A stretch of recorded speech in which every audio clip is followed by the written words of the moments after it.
So respected dignitaries, media friends, all of you, thank you very much for making it.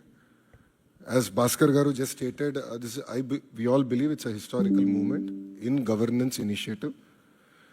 We have seen our leader Chandrababu Naidu Garu 1.0, and as he's saying, this is his 2.0, and this marks with his change in governance also and delivery of e-governance.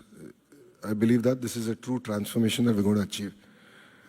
Saying that, this is what we call the Manamitra. It's a WhatsApp governance initiative that's going to be launched by the government of Andhra Pradesh and Meta. It's here to deliver seamless, efficient, citizen-centric public service delivery.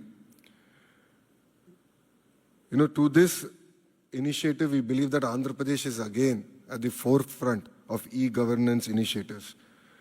In the past, the entire nation used to look at Andhra Pradesh on what are we doing so they can adopt. I believe this is the first step in that direction. And from RTG, from IT department, you will be seeing more and more such initiatives coming. Our entire objective is to keep the citizen as center of our universe and look at what are all the touch points of the citizen, how do we resolve their problems? How do we ensure that on a day-to-day issues, both the government and the political system is not relevant? So to get basic documents, why should they come to a government office or why should they meet an MLA is a question, is a challenge that I have taken up. మీ అందరు తెలిసిందే యువగలం పాదయాత్ర చేశాను, 3132 కిలోమీటర్లు నేను నడిచాను. ఈ ఆలోచన నాకు యువగలం పాదయాత్ర నుంచి మొదలైంది.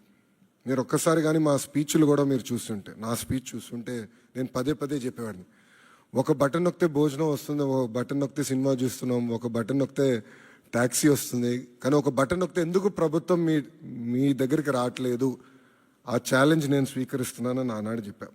అందుకే ఈరోజు మన మిత్ర, ప్రజల చేతిలోనే ప్రభుత్వం, ప్రజల చేతిలో పాలన, మాది ప్రజాప్రభుత్వం, ఈ నినాదంతో ఈరోజు ఇది మేము ప్రారంభించడం జరుగుతుంది. యువగలం పాదయాత్రలో అడుగడుగున ప్రజలు ఎదుర్కొంటున్న సమస్యలు నేరుగా తెలుసుకునే నాకు అవకాశం కలిగింది. పొద్దున నేను బస్ దిగి పాదయాత్ర ప్రారంభించిన దగ్గర నుంచి మళ్ళీ తిరిగి బస్ ఎక్కే వరకు ప్రజలతో ఉన్న, కార్యకర్తలతో ఉన్న, నాయకులతో ఉన్న, ఊరు నుంచి ఊరు నేను నడిచేటప్పుడు కూడా అక్కడ ప్రజలతో మాట్లాడేవాడిని, లేదంటే కార్యకర్తలతో మాట్లాడేవాడిని, నాయకులతో మాట్లాడేవాడిని, వాళ్ళ సమస్యలు నేను తెలుసుకునేవాడిని. అది జరిగినప్పుడు నేను రైతుల్ని కలిసా, మహిళల్ని, విద్యార్థుల్ని, కుల వృత్తుల వాళ్ళని కూడా కలుస్తాం జరిగింది. వాళ్ళందరినీ కలిసినప్పుడు వాళ్ళు ఒకటే అడిగారు, పద్దాక మమ్మల్ని మా కాస్ట్ సర్టిఫికేట్ ఉందంటే ప్రతి ఇన్ని నెలలకు ఒకసారి మిమ్మల్ని ఎందుకు తీసుకోవాలి, ఇన్కమ్ సర్టిఫికేట్ ఉంది మళ్ళీ మేము అధికారుల దగ్గరికి ఎందుకు వెళ్ళాలి, పవర్ బిల్ చెల్లించాలంటే ఎందుకు సీమ్లెస్గా మేము చెల్లించలేకపోతున్నాం, లేదంటే ఆర్టీసీ టికెట్ తీసుకోవాలన్నా మేము బస్ ఎక్కిన తర్వాత ఎందుకు తీసుకోవాలి, ముందర మేము ప్లాన్ చేసి ఎందుకు తీసుకోకూడదని పదే పదే నన్ను అడగటం జరిగింది. ఇంతేకాకుండా మీరు చూస్తే గత 5 సంవత్సరాల పరిపాలనలో నేను అనేక సందర్భాల్లో సర్టిఫికెట్ రానికుండా చేసిన పరిస్థితులు చూసాం. అంటే అది చూసిన అది ఎందుకు అట్లా ఉండాలి. మీరు చూస్తే దుగ్గిరాల నియోజకవర్గంలో ఒక ఎంపీటీసీ గారు పోటీ చేస్తుంటే, దుగ్గిరాల మండలంలో ఎంపీటీసీ గారు పోటీ చేస్తుంటే సర్టిఫికెట్ ఆనాడు ఇవ్వలేదు, కావాలని బీసీ సర్టిఫికెట్ ఇవ్వలేదు. సో ఆ రోజు నాకు అర్థమైంది, సిస్టంలో ఒక లోపం ఉంది, ఇది కరెక్ట్ చేయాలి, ఎవరు ఇట్లా సర్టిఫికెట్ కోసం ఎవరు ఇబ్బంది పడకూడదు అనే ఆలోచనతో మొదలైంది.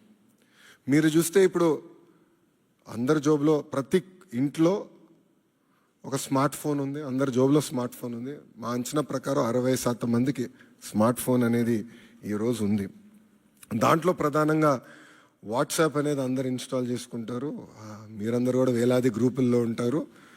నాకు కూడా ప్రభుత్వం పొరపాట్లు చేస్తే నాకు కూడా ఇక్కడున్న మీడియా మిత్రులతో సహా ప్రజలు కూడా మెసేజ్లు చేస్తాం జరిగింది. సో అప్పుడు నాకు వచ్చిన ఆలోచన, అంటే యువగలం పాదయాత్రలోనే లేదు, వాట్సాప్తో వర్క్ చేయాలి, అదొక ప్లాట్ఫామ్, అందరూ వాడే ప్లాట్ఫామ్ అని ఆలోచించి నేను సంధ్య గారికి మేము అవుట్రీచ్ చేసి కలిసిన తర్వాత ఒక ఇనిషియల్ డిస్కషన్ అయిన తర్వాత వాళ్ళు ఏమన్నారంటే, ప్రపంచంలోనే ఎక్కడ ఇన్ని సర్వీసెస్ ఒకేసారి ఒకే ప్లాట్ఫామ్ అయినా తీసుకురాలేదు, బిట్స్ అండ్ పీసెస్ వచ్చినాయి. సో ఆర్టీసీ చేసి ఉండొచ్చు, లేదంటే మున్సిపాలిటీ చేసి ఉండొచ్చు, ఎవరు వాళ్ళు చేశారు, యాజ్ అ స్టేట్ ఎవరు చేయలేదు ఇది వన్ ఆఫ్ ఇట్స్ కైండ్. మీరు చేయగలుగుతారా, అవుతుందా, మార్పు మీరు సిస్టంలో తీసుకురాగలుగుతారా అని నన్ను అడిగారు.